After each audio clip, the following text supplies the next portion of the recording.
Hello friends, in the previous part of the topic, we have learned the classification of acid and base as well as the concentration of acid and base. Also, we have focused on the part of basicity of an acid and acidity of an base. Now, in today's lecture, we are going to focus on the pH of solution. Now, here, initially, we must know the meaning of pH, what the pH stands for. Now, this pH, in this pH, this P stands for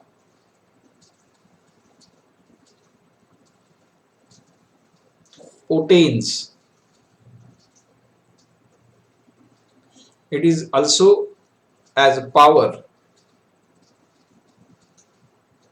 In this word is a Latin word. This word is a Latin word, and the meaning of this is power or strongness or strength. Now, this P stands for potence or power, which is a Latin word, and this indicates us the strength or strongness. Now, this H, among this pH मधला H जो आहे तो number of H plus ions. What that indicating? Number of H plus ions. Now, as we know that whenever the substances are dissolved in water, they produces H plus ions, or we can say the H plus and OH minus ions are present when we dissolve the solutions in water. Now, with the help of this H plus and OH minus, we are also finding out the concentration of the solution. Now, in day-to-day life, different biochemical process or biological process also includes this dissociation of substance with the formation of H plus and OH minus ions that helps us to identify the concentration of the solution. Now, what it actually means, as we know that when this acid and base dissociate in smaller or larger extent on dissolving in water, forming H plus. मी आताच तुम्हाला सांगितलं की आपण ज्यावेळेस पदार्थ पाण्यात विरघळवतो तेव्हा H plus आणि OH minus ions they will form. आता हे जे काही आयन्स आहेत यांचं प्रपोर्शन वेगवेगळं असतं. The proportion of H plus and OH minus ions are found in different proportions in all natural aqueous solutions. Aqueous चा अर्थ काय असतो आपण बघितलेलं आहे. Previous part of the topic we have studied. What is the meaning of aqueous? Aqueous, the meaning of aqueous is nothing but whenever the solution is formed with the help of water, that solution is called as aqueous solution. म्हणजे ज्यावेळेस एखादा पदार्थ आपण पाण्यात विरघळवतो तेव्हा त्याला aqueous solution आहे असं आपण म्हणतो. And which determines the properties of those solutions. So here we have taken these three examples such as HCl, water and NaOH. Now see that in your textbook, which is also given on page number 63 or 64, you can find out the idea about this. This is the first line of page number 64. The concentration of H plus ions formed by dissociation of water at 25 degrees Celsius is 1 into 10 to the power -7. म्हणजे जर आपण पाण्यामध्ये पाणी जर आपण 1 मोल per litre जर घेतलं म्हणजे त्याला आपण डिसोसिएट केलं किती अंश सेल्सिअसला 25 अंश सेल्सिअसला तर त्याच्यामध्ये 1 into 10 to the power -7 molecules per litre एवढं हे डिसोसिएशन होईल. H प्लस आयन्स तयार होतील. जर आपण HCl घेतलं त्याच टेम्परेचरला at the same temperature the concentration of H plus ions in 1 molar solution, आपण कालच्या तासामध्ये बघितलेलं आहे किंवा आधीच्या पिरियड मध्ये की what is the meaning of 1 molar. We have studied to measure the concentration. There are two unit systems are used, one as grams per liter and second is mole per liter, or we can call them as a molarity. म्हणजे किती moles एका litre मध्ये आहेत ते आपण बघितलेले आहे, त्याला आपण मोलार सोल्युशन असं म्हणतो. मग इथे तुम्हाला असं दिलेलं आहे की 1 molar of HCl solution it will form the 1 into 10 to the power 0. हे किती तयार करत असतं? 1 into 10 to the power 0 moles per litre. हे आपल्याला कुठे मिळतं? HCl च्या संदर्भात. पाण्याच्या संदर्भामध्ये किती मिळालेलं आहे? 10 to the 1 into 10 to the power -7. And if we'll consider, now observe that this is an acid and this is water, and now definitely what is left? Base is left. So we can see that while in 1 molar NaOH solution the concentration of H plus ion is 1 into 10 to the power -14 मोल per litre. मग आता हा जो NaOH part आहे हा काय आहे? Base आहे. म्हणजे बेस मध्ये किती होतं, ऍसिड मध्ये किती होतं आणि पाण्यात किती होतं हे सगळं आपण बघितलेलं आहे. H प्लस आयन्स डिसोसिएशन झाल्यानंतर H प्लस आयन्स कसे कसे तयार होतात, तर पाण्यामध्ये 10 to the power -7, ऍसिड मध्ये 10 to the power 0 आणि बेस मध्ये 10 to the power -14. म्हणजे सगळ्याच ऍसिड मध्ये आणि सगळ्याच बेस मध्ये असं होतं असं नाही बरं का. This is example, specific example for acid, specific example for acid as HCl and specific example for base as a NaOH. Now with respect to this we can find out the range of the pH. मग जर तुम्ही जर नीट काळजीपूर्वक जर याला अभ्यासलं तर तुमच्या असं लक्षात येईल की pH ची जी रेंज आहे ही 10 to the power -7 पासून 10 to the power -14 मध्ये व्हॅरी होते. आणि म्हणून आणि इथे तुम्हाला 0 आहे, तर तुम्हाला असं म्हणता येईल की आपण जर पुढचा पार्ट जर बघितला, thus we see that the common aqueous solution, the range of H plus ion concentration is wide from, wide म्हणजे ते रेंज, हा शब्द काय आहे? It's range. वाईड चा अर्थ काय असतो? इट हॅज अ रेंज, म्हणजे त्याची क्षमता कुठून कितपर्यंत तो जाऊ शकतो, तर 10 to the power 0 to 10 to the power -14, म्हणजे 10चा घातांक 0 पासून 10चा घातांक -14 पर्यंत हे व्हेरिएशन असू शकतं, याची रेंज असू शकते, याची scope of finding out the pH, what we can call, that's why it is the word is used as wide. मग ही जी मेथड आहे ही कोणी शोधून काढली ते सुद्धा आपल्याला बघणं गरजेचं आहे. मग तो एक शास्त्रज्ञ होता, त्याचं नाव आहे, डॅनिश शास्त्रज्ञ होता, that is name of the scientist is Sorensen. बघा, name of the scientist is Sorensen. And in the year 1909 the person is a Danish scientist. आता बघा या पार्टवर कसे प्रश्न येऊ शकतात तेही आपण लक्षात घेतलं पाहिजे की pH, what is the pH, और in the pH what the P stands for, रिकामी जागेसाठी येऊ शकतं. मी आता सांगितलं पी स्टँड्स फॉर पोटेन्स. त्याच्यानंतर जर आपण बघितलं तर पीएच चा वाईड रेंज किती आहे? 10 to the power 0 पासून 10 to the power -14 पर्यंत. मग तिसरा प्रश्न जर बघितला, who introduce the expression of pH scale, मग आपल्याला सांगता येईल तर पीएच स्केल हे कोणी इंट्रोड्यूस केले? In 1909 the Danish scientist Sorensen introduced a convenient scale called as pH scale, and here it expressed the H plus ion concentration, which is found to be very useful in chemical and biochemical process. मी तुम्हाला आत्ताच सांगितलं एकदम सुरुवातीलाच की आपल्या दैनंदिन जीवनामध्ये काही केमिकल प्रोसेस असतात आणि काही बायोकेमिकल प्रोसेस असतात. म्हणजे जर आपल्या शरीराचा जर आपण विचार केला, तुम्हाला बरेचदा माहिती आहे की आपल्याला काही जर डिसीज झाला असेल किंवा काही डिसीजचं डायग्नोसिस करायचं असेल तर we are going to measure the, we are going to test the blood. आपण काय करत असतो? ब्लड टेस्ट करत असतो, युरिन टेस्ट करत असतो.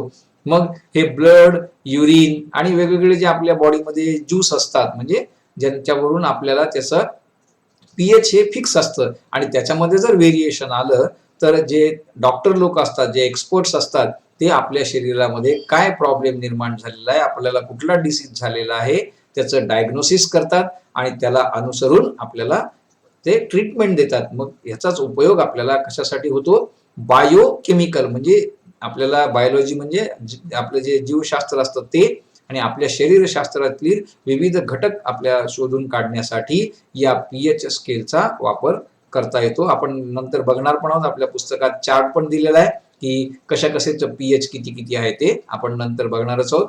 So here if you see that it is the pH scale. मी आताच तुम्हाला सांगितलं पीएचचं मिनिंग बघा, पॉवर ऑफ हायड्रोजन.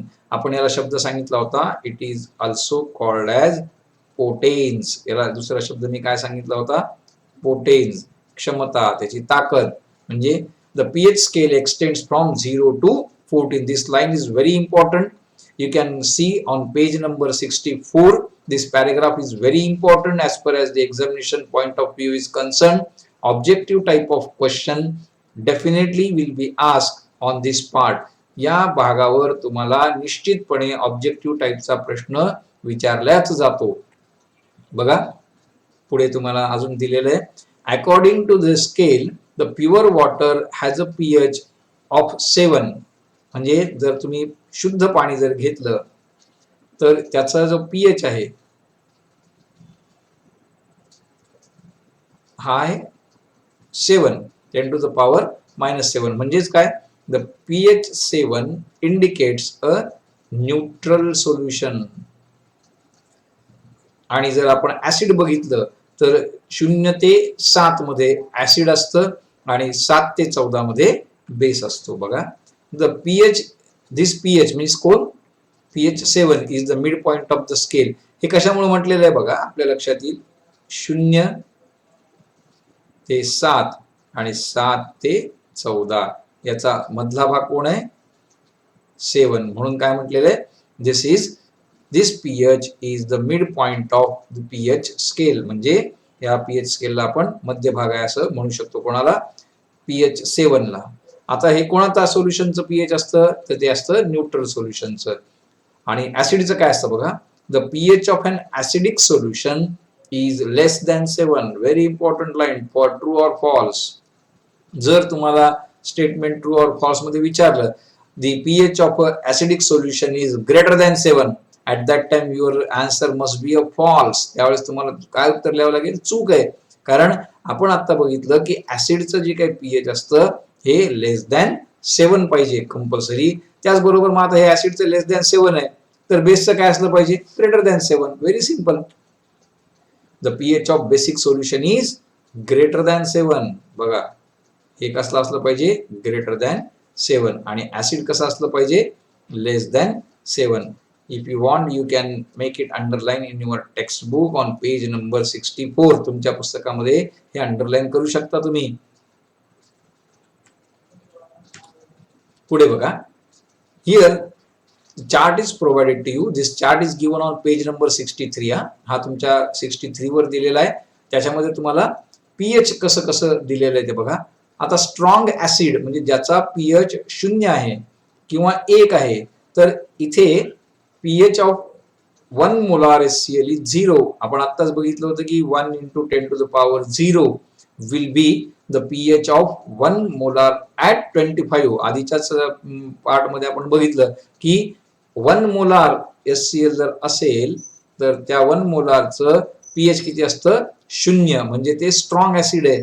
आता गॅस्ट्रिक ज्यूस, मी आता तुम्हाला बोलताना सांगितलं की आपल्या शरीरामध्ये विविध प्रकारचे द्रव्य वहन करत असतात. ज्यूस हे आपल्या विविध भागांमध्ये असतात. त्याच्यामधला हा गॅस्ट्रिक ज्यूस आहे. त्याच्यानंतर मी युरिन सांगितलं होतं बघा. Lemon juice has a 2.5, vinegar as a 3. Vinegar it is also in the previous part we have studied that it is a 30% dilute acetic acid. This vinegar, हा विनेगार काय आहे, तर acetic acid आहे. That can be used as a preservative. हे आपण काय म्हणून वापरत असतो, प्रिझर्वेटिव्ह म्हणून वापरत असतो. तर याच्यामध्ये याचं जे काही pH आहे किती आहे, 3 आहे. Tomato juice it is 4.1. Then black coffee is 5.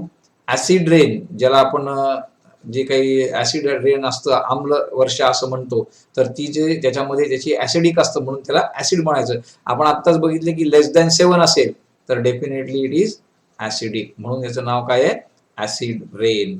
This acid rain is having pH 5.6. हे याचं pH आहे बघा. त्यानंतर युरिन आहे. आता मी तुम्हाला सांगितलं होतं की आपल्याला बऱ्याचशा वेळेस काही आजारांचं निदान करण्यासाठी डॉक्टर लोक युरिन चेक करा आणि ब्लड चेक करा असं सांगतात. तर आपल्या नॉर्मल ह्युमन बिईंगच्या युरिनचं pH हे 6 असतं. रेन आणि मिल्क म्हणजे जे दूध आणि पाऊस आहे तो 6.5 च्या जवळ असतो. आणि आत्ताच आपण सुरुवातीलाच बघितलं होतं the pure water or the sugar solution has a pH 7. So it is very important. This तुम्हाला बऱ्याच वेळेस प्रश्न विचारला जाऊ शकेल की ह्याला जे काही प्युअर वॉटर आहे या पार्टवर त्याचं पीएच किती असतं, तर ते असतं 7. मग आपण असं म्हणू शकतो की pure water is a neutral solution and that's why it does not conduct electricity. हा बघा लक्षात घ्या, प्युअर पाणी जर असेल तर ती इलेक्ट्रिसिटी कंडक्ट करू शकत नाही, कारण त्याच्यामध्ये आयन्स फॉर्मेशन होत नाहीत. मग आयन फॉर्मेशन व्हायसाठी आपण काय करत असतो, ऍसिड ऍड करतो. म्हणून त्याला ऍसिड्युलेटेड वॉटर किंवा acidified water can conduct the electricity. Why? Because it forms the ion. आता ह्युमन ब्लड जे आहे बघा, human blood this is of 7.4.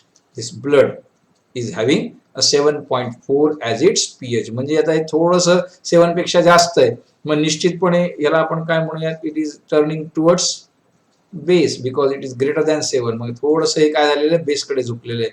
Solution of baking सोडा, तर टूथपेस्ट. हा, this is also for give reason. This point is for give reason. Give reason म्हणजे काय प्रश्न येईल, तर why we use toothpaste to clean the teeth in the morning. Basically आपण सकाळी उठल्याबरोबर toothpaste का बरं वापरावी, तर याचं मागचं रिझन असं आहे. तुम्हाला give reason question number 2 for 2 marks. Why? I will repeat the question और I will repeat the give reason. Why we use toothpaste to clean the teeth in morning. The answer for this is that during the night, the total microorganisms which are present in the leftover part of our food that can degrade the food particles, and that microorganism after degradation of food particle produces acid, and that's why our saliva becomes acidic in nature. So to neutralize that acid or acidity, or better we can say to minimize the acidity of saliva, we use a base. मग आपल्याला हे लक्षात घेतलं पाहिजे. and this toothpaste is a basic in nature, so it reduces the acid or acidity of the saliva, and hence we use the toothpaste to clean the teeth in the morning. म्हणजे दात स्वच्छ करण्यासाठी toothpaste का वापरतात, तर त्याचा जो काही पीएच आहे हा 9.5 आहे. म्हणजे toothpaste he basic in nature आहे, ही काय बेस आहे. आणि आपल्या शरीरामध्ये रात्री तोंडामध्ये जे काही अन्नाचे कण शिल्लक राहिलेले असतात त्याच्यामध्ये मायक्रो ऑर्गॅनिझम्स आपल्या ज्या सलायवामध्ये असतात ते त्याचं डिग्रेडेशन करतात आणि त्या ठिकाणच्या सलायवामध्ये ऍसिड प्रोड्यूस करतात, आणि ते रिड्यूस करण्यासाठी आपण सकाळी टूथपेस्ट वापरतो. हे सुद्धा तुम्हाला गिव्ह रिझन मध्ये विचारलं जाऊ शकतं. Milk of magnesia is having 10.5, then lime water is of 11, and lastly is 1 molar NaOH that is of 14. म्हणजे तुम्ही जर नीट काळजीपूर्वक बघितलं तर याची रेंज फ्रॉम 0 to 14 आणि मिड कुठे आहे, this is the mid point. Means we can have the pH scale. pH scale is from 0 to 14, and what is the midpoint? Midpoint is nothing but 7. मग तुम्हाला प्रश्न पडतो की सर आम्ही या सगळ्या व्हॅल्यूज पाठ करायच्या का, तर या सगळ्या व्हॅल्यूज जरी तुम्ही नाही पाठ केल्या तरी ज्या काही महत्वाच्या आहेत जसे की 1 मोलार HCl आहे, युरिन आहे, ब्लड आहे, टूथपेस्ट आहे आणि NaOH आहे, ह्या 4 तुम्हाला कमीत कमी माहीत असाव्यात, कारण हे दैनंदिन जीवनामध्ये वापरलं जातं. हे चेकिंगसाठी वापरलं जातं, युरिन आणि ब्लड आपल्याला डायग्नोसिस करण्यासाठी.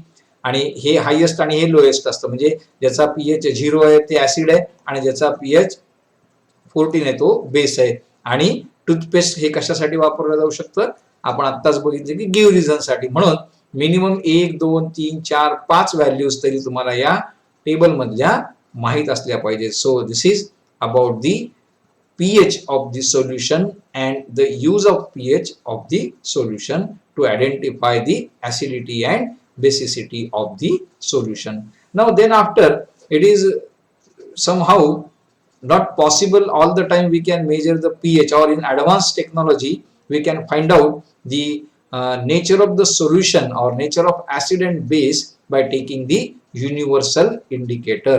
म्हणजे आपण जर पुढच्या पार्ट मध्ये जर बघितलं तर असं पीएच वापरण्याच्या ऐवजी काय करत असतं, पीएच आणि लिटमस दोन्ही पण, पीएच पेपर असू द्या किंवा लिटमस पेपर असू द्या, दोन्ही पण काय करत असतं, आपल्याला त्या पदार्थाची जी काही ऍसिडिटी किंवा बेसिसिटी आहे, त्याच्यामध्ये ऍसिड कोण आहे बेस कोण आहे हे ठरवण्यासाठी मदत करतं. म्हणजेच पीएच पण काय होतं, एक इंडिकेटर होतं. मग आता आपल्याला त्याच्या ऐवजी जे नवीन टेक्निक वापरलेलं आहे त्याच्यामध्ये युनिव्हर्सल इंडिकेटर असं वापरलं जातं. मग what is this universal indicator? As we have learned in the previous part, there are certain natural and synthetic, both the indicators are there, such as the lemon, then this litmus, all these rose, petals of rose are all these we can, turmeric, we can have these as a natural indicators, and synthetic indicators such as phenolphthalein, methyl orange, eosin. म्हणजे रासायनिक पदार्थांचे सुद्धा indicators असतात आणि निसर्गतः आढळणाऱ्या पदार्थांचे सुद्धा indicators असतात. परंतु हे जे युनिव्हर्सल इंडिकेटर आहे हे अनेक पदार्थांचं मिश्रण आहे. It is a mixture of number of several chemicals. बघा, the pH scale varies from 0 to 14 in accordance with the strength of the acid or base. To show this variation in pH, a universal indicator is used. म्हणजे pH च्या सोबतच आपण काय करत असतो, universal इंडिकेटरचा सुद्धा वापर करत असतो. A universal indicator shows different colors at different values of pH. मग जर pH वेगवेगळा असेल तर त्या सोल्युशन मध्ये आपण युनिव्हर्सल इंडिकेटर टाकलं तर आपल्याला पीएच चं आयडेंटिफिकेशन होईल, रंग बदलेल, आणि रंग बदलला की त्याची जी रेंज असते ती तुम्हाला दिलेली असते, की रेंज तुम्हाला कोणत्या रंगाला कोणतं पीएच व्हॅल्यू आहे ते तुम्हाला दिलेलं आहे, पुस्तकात पण दिलेलं आहे. आणि नंबर 64 वर तुम्हाला सगळी आकृती आणि स्ट्रीप दिलेली आहे. बघा, this is on page number 64, the measurement of pH using pH meter. This is a pH meter. हे जे आहे हे पीएच मीटर आहे. मग आता पीएच मीटर काय आहे आणि ह्या पीएच मीटर मध्ये वापर कसा करायचा, तर हे ब्लॅक स्क्रीन दिलेला आहे, डिजिटल स्क्रीन आपल्या कॅल्क्युलेटर सारखा, आणि हे दोन इलेक्ट्रोड आहेत. These are the electrodes, one is positive another is negative. Now in the beaker you can take the solution. जे काही सोल्युशन आपल्याला ज्याचं पीएच मोजायचं ते घ्यायचं, and insert the electrodes in the solution, and as soon as we insert the solution, the electrodes in the solution, you can observe the reading. आता या ठिकाणी तुम्हाला 11.9 असं रीडिंग दिलेलं आहे. म्हणजे it is suppose to be a base, because why, याचं approximation जर आपण बघितलं तर हे किती आहे, 12 आहे. मग 12 जर असेल तर तुम्ही ऑब्झर्व करू शकता it is basic in nature. म्हणजे दिलेला पदार्थ कोणता असणार आहे, बेसिक असणार आहे. म्हणजे हे सोल्युशन कोणतं आहे, बेसिक इन नेचर आहे. अशा पद्धतीने तुम्हाला या इलेक्ट्रोलिटिक पीएच मीटरचा वापर करता येईल. म्हणजे ज्याला आपण असं म्हणूयात की इलेक्ट्रिसिटीचा उपयोग करून पीएच मोजणे. मग आणि जी पीएच स्ट्रीप असते, हे can observe here the pH strip. हे जे कागद दिलेले आहेत ना, याला पीएच स्ट्रीप म्हणतात बरं का. These are called as pH strips and these are having colour coding. या ठिकाणी कलर कोडिंग पण दिलेलं असतं तुम्हाला. मग आपण ही स्ट्रीप, समजा जर if I have taken one test tube here, you can, it's very clear. या टेस्ट ट्यूब मध्ये मी जर युनिव्हर्सल इंडिकेटर टाकलं एका टेस्ट ट्यूब मध्ये आणि रंग जर असे आले तर मी याच्यातले ऍसिड कोणते आणि बेस कोणतं हे सांगू शकतो. त्याचबरोबर मी एखादा पीएच पेपर घेतला आणि त्याच्यामध्ये जर ड्रॉपरच्या साह्याने मी जर सोल्युशन टाकलं तर I can identify the colour of the strip, and with the colour of the strip and given chart I can find out whether the solution is acid or base. म्हणजे आपल्याला त्याचाही उपयोग करून करता येतं. किंवा आता नवीन टेक्निक मध्ये आपण डायरेक्ट सोल्युशन मध्ये इलेक्ट्रोड बुडवले आणि या पीएच मीटरला जर कनेक्ट केलं तर digitally you can get the value of pH of the solution.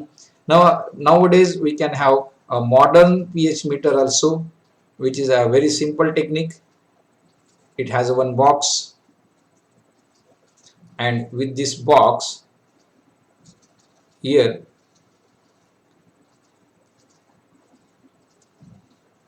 one small hole with the lead and you have to insert a small test tube with the solution. याच्यामध्ये मला एक taste tube add करायची आणि हे button चालू केल्याबरोबर I am getting the value of the pH of the solution here, just like आता आपण जर हेच सोल्युशन याच्यात जर टाकलं तर तुम्हाला हे लक्षात येईल की हे जे सोल्युशन आहे या टेस्ट ट्यूब मध्ये भरून मी या पीएच मीटर मध्ये टाकलं. हे मॉडर्न पीएच मीटर आहे बरं का. It is a modern pH meter which is used in laboratory मध्ये हे पीएच मीटर वापरलं जातं. I have just shown you bye drawing the simple diagram. It's just representation of pH meter which is a modern. हे सगळं लाईटवर चालत असतं, याला wiring असते, कनेक्शन दिलेले असतात आणि आपल्याला फक्त त्याच्यामध्ये सोल्युशनची ट्यूब भरायची आणि ते टाकायचं. So here you can get the pH of the solution. Now there are certain points which are related with this. बघा युनिव्हर्सल इंडिकेटरचा काय काय त्याचा उपयोग असतो. A universal indicator is made by mixing several synthetic indicators. मी तुम्हाला आता सिंथेटिक इंडिकेटर्स आणि नॅचरल इंडिकेटर्स म्हणजे काय हे सांगितलं. सिंथेटिक इंडिकेटर्स आपल्याला जे माहित आहे त्याच्यामध्ये फेनॉल्फ्थॅलिन आहे, मिथिल ऑरेंज आहे, युओसिन आहे आणि अजून बरेच सारे सिंथेटिक इंडिकेटर्स असतात ज्यांचं योग्य प्रमाणामध्ये मिश्रण तयार करायचं. कुठल्याही किती टाकायचं नाही, म्हणजे किती फेनॉल्फ्थॅलिन घ्या, किती मिथिल ऑरेंज घ्या असं नाही. You have to add them in specific proportion.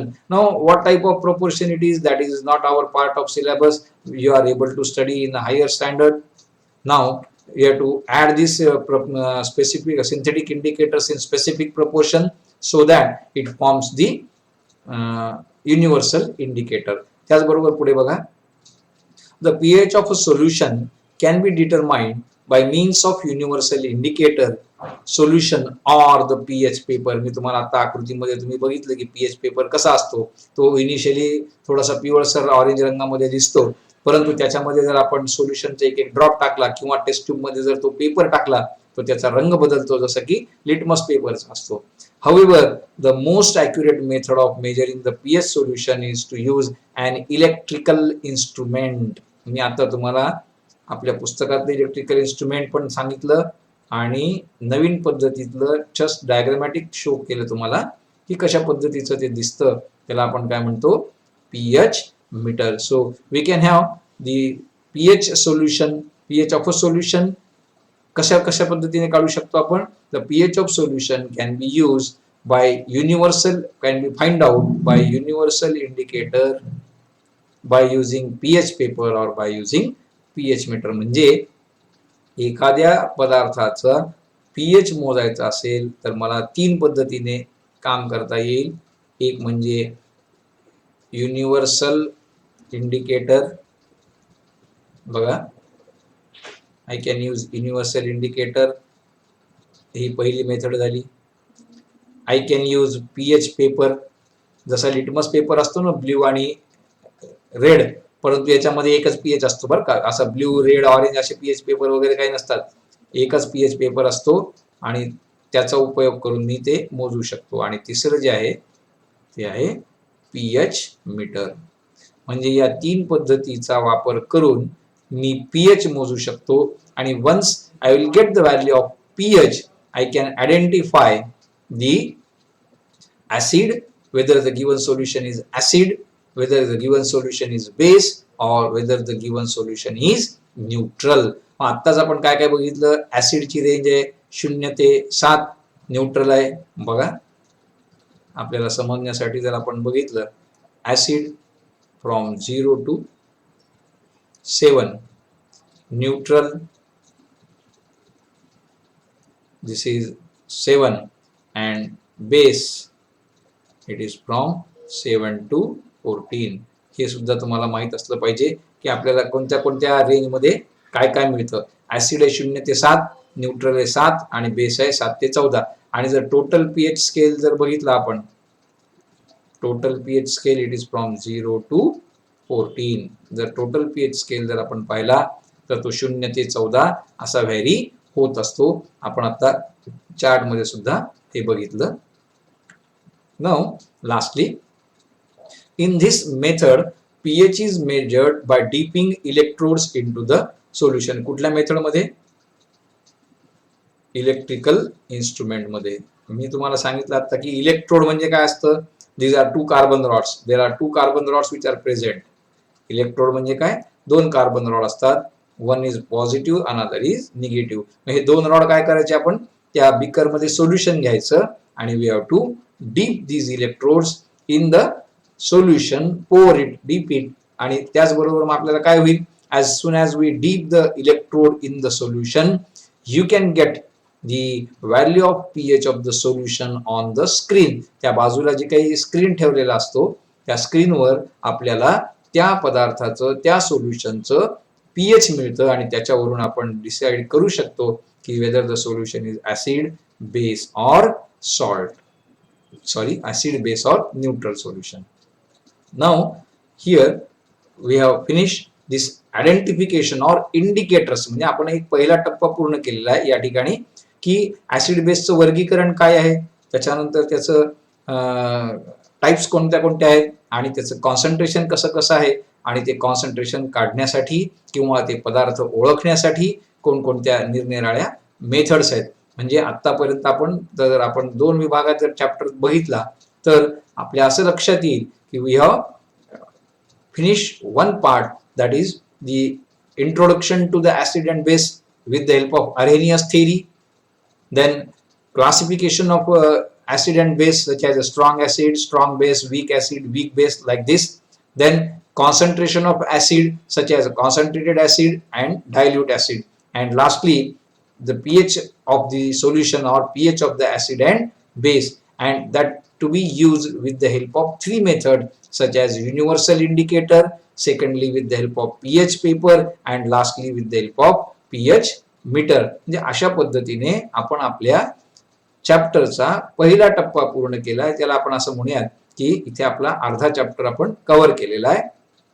Now for remaining topic will continue further, but if you are not yet subscribed this channel, please subscribe it so that you will get the notifications of the next period on the channel by directly getting you the notification. So please subscribe this channel if not, so for the further notification. So till then, goodbye.